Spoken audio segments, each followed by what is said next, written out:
want to be left alone.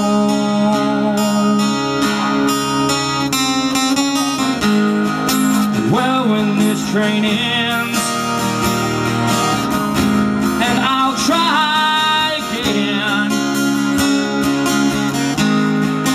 but I'm leaving my woman at home.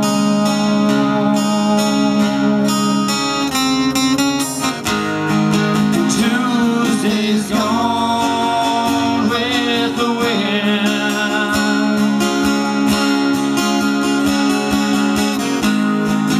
Tuesday's gone with the wind.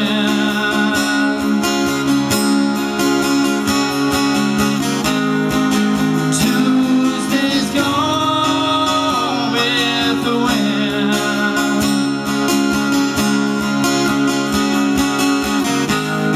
And my baby's gone with the wind. Train roll on. Close to the mic, is it good? Okay. All right. I have just a short story to tell you. I do have a long version, but I decided tonight to give you the short version. All right. A lot of cancer survivors here. It's so good to see you here. When somebody's told that they have cancer, do you remember that day when you were told, first told? So much fear comes over you. It's incredible. Well, my fear came in two waves actually. When I got the diagnosis, I was pretty scared, even though I was a resident at the time and I knew about cancer. But the second wave of fear came about 4 weeks later when I got my prognosis. And I was diagnosed with 4th stage colon cancer, which carries with it about a 5 to 10% survival rate, very low survival rate. And I got this because I had dealt with, since the age of 16, with ulcerative colitis. Some people get colon cancer because of polyps, and it's a different kind of a beginning for colon cancer. But with ulcerative colitis, they do have to remove the whole colon, so it's different. Now, tonight I'm sharing my story, not because I'm good at public speaking, because I'm not. That's not where I'm gifted.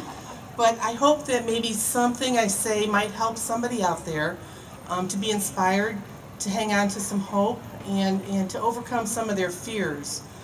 I've been lucky in that regard. So I was 41 years old when I was told I had this 4th stage colon cancer, and the diagnosis really came as a shock. At the time, I was a single mother. I'd been single for many years, and the kids and I had really struggled hard because I had gone back to school. I'd gone through my college years, and I went through medical school, and I was almost at the end of what I thought was our struggle. I only had 1 year left of residency at the time, and I really, when I got the diagnosis, I didn't ask God, why me, but I really did ask, why now, because it was such a struggle. But right before I was diagnosed, I had really had a conversion experience that had actually been building for about 5 to 6 years prior to me being diagnosed. And so I really had a very deep relationship with the Lord, and I really trusted Him to get me through this, and He did. So the night I received my diagnosis, I was the senior resident in charge of the intensive care unit for the children, the pediatric intensive care unit. And I actually picked up my diagnosis myself. I went to the pathology department and I picked it up, and so I actually called my doctors and informed them, which is a little backwards, but I don't recommend it for anybody. But because I was in pediatrics, I had seen a lot of children that were very, very sick, and some of them didn't make it.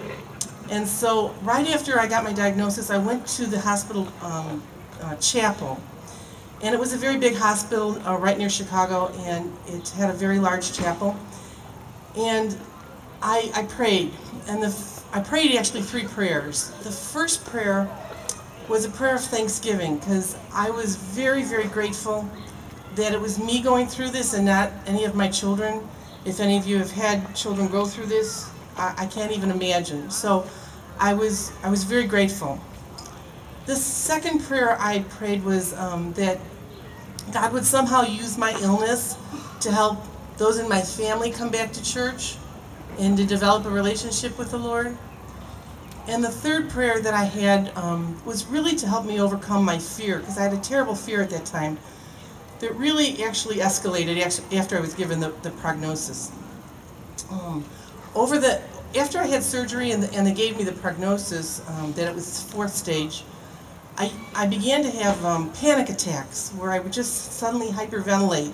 I had gone back to work in my residency, but every now and then something would overcome me with fear and I would just have a panic attack. One day, during one of those panic attacks, I reached for my scripture and I just opened randomly, hoping that I'd get some relief. And I did open to Luke, a verse in Luke chapter 8, verse 50. And it said, in this particular translation, which I haven't been able to find in some of the other translations, it said, "Fear is useless, what is needed is trust."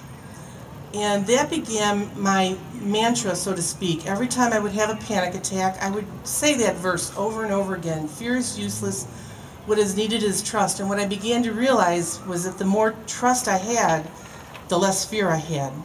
And wives, for anyone special who has touched our lives, for brothers and sisters, aunts, uncles and cousins, nephews and nieces, and friends by the dozens.